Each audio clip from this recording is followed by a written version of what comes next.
Bonsoir tout le monde. Donc, bienvenue. Merci d'être venus assez nombreux malgré le froid et puis malgré Omicron. Donc voilà, c'est bien. C'est pas tellement facile maintenant d'organiser des réunions dans cette période.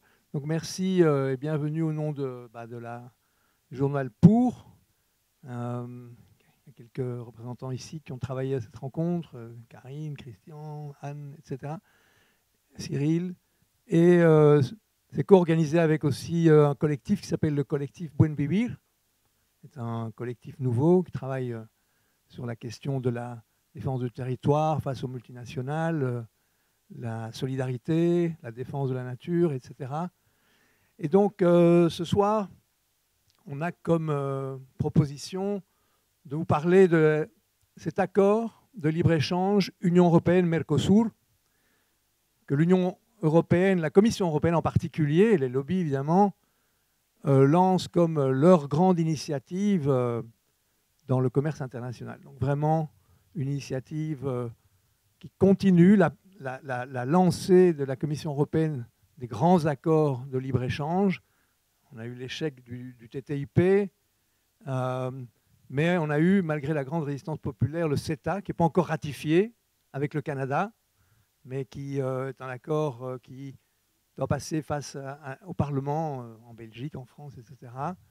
Donc, et puis on a eu des accords que maintenant ils font passer sans même consulter les parlements nationaux, comme l'accord avec le Japon, puisque maintenant la partie investissement on la met à part, comme ça on ne doit plus consulter les peuples sur les accords commerciaux. Ça c'est la nouvelle stratégie de la Commission européenne après la décision de la Cour de justice de Luxembourg qui a décidé que la partie investissement était de compétence européenne et le reste, le commerce, ça peut passer. Pardon, de compétence nationale et le commerce, ça peut. Donc la partie investissement doit être ratifiée par les États et la partie commerciale peut passer sans consulter les États. Donc c'est pour ça que maintenant les nouveaux accords, ils les font passer directement comme accords commerciaux sans partie investissement. Par contre, cet accord-ci, bon, c'est un accord qui avait été lancé par la Commission européenne il y a 20 ans. Le mandat était secret pendant toutes ces années.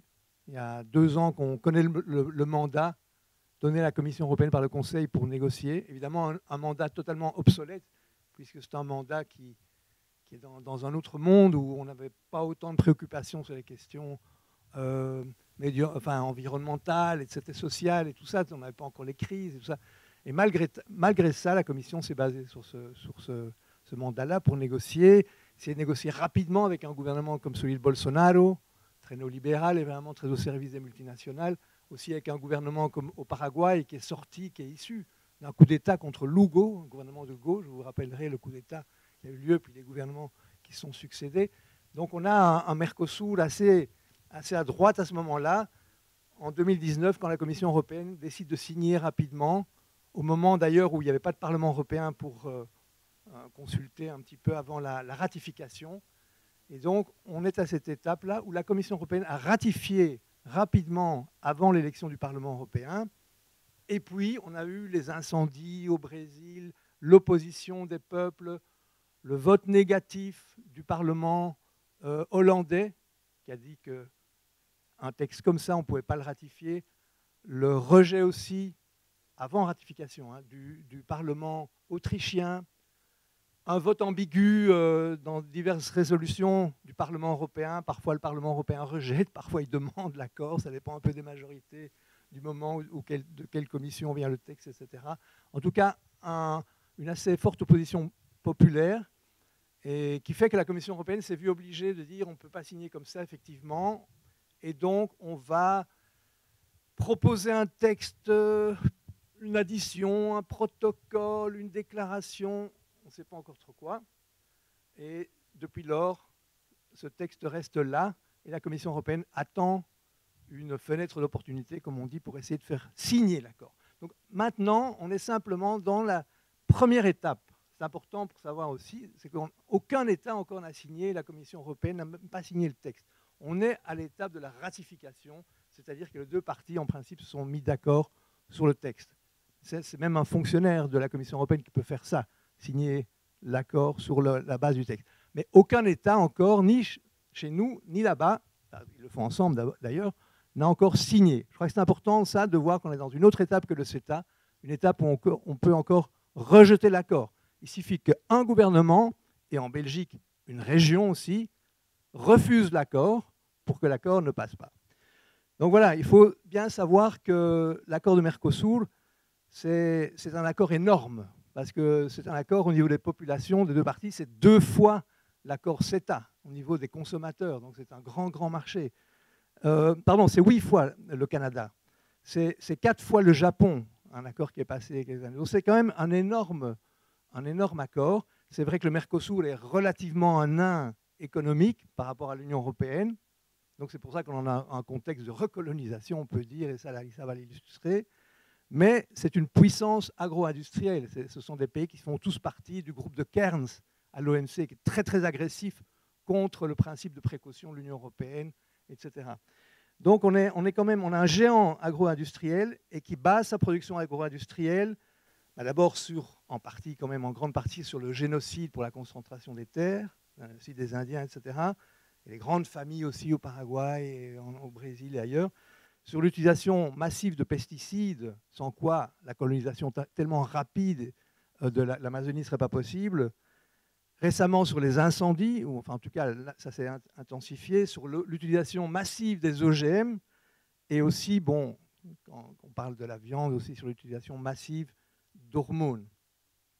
Donc on voit vraiment que ça c'est le modèle actuel, et cet accord, ce nouvel accord, va ancrer ce modèle-là. Au lieu de changer, de dire oui, on fera un accord pour améliorer, pour aller vers un autre type de développement. Je crois que tous les gens qui sont dans la salle ici voudraient bien qu'on ait un accord avec le Brésil et avec le Mercosur, mais pour justement changer ce modèle. Mais au contraire, ici, on voit que c'est un accord qui va au contraire intensifier ce modèle destructeur. Donc, on est quand même dans des tonnages assez importants. C'est 99 000 tonnes de viande bovine en plus. Viande bovine qu'on produit 5 € moins cher le kilo dans cette région-là. On a 100 000 tonnes de volailles en plus, on a 650 000 tonnes d'éthanol, dont 200 000 tonnes pour l'essence. Mais il faut voir aussi que maintenant au Brésil, par exemple, on a ouvert les cultures de canne à sucre dans des régions dans lesquelles on les limitait avant, on limitait la culture de canne à sucre. Maintenant, c'est ouvert dans de nouvelles régions avec le gouvernement de Bolsonaro.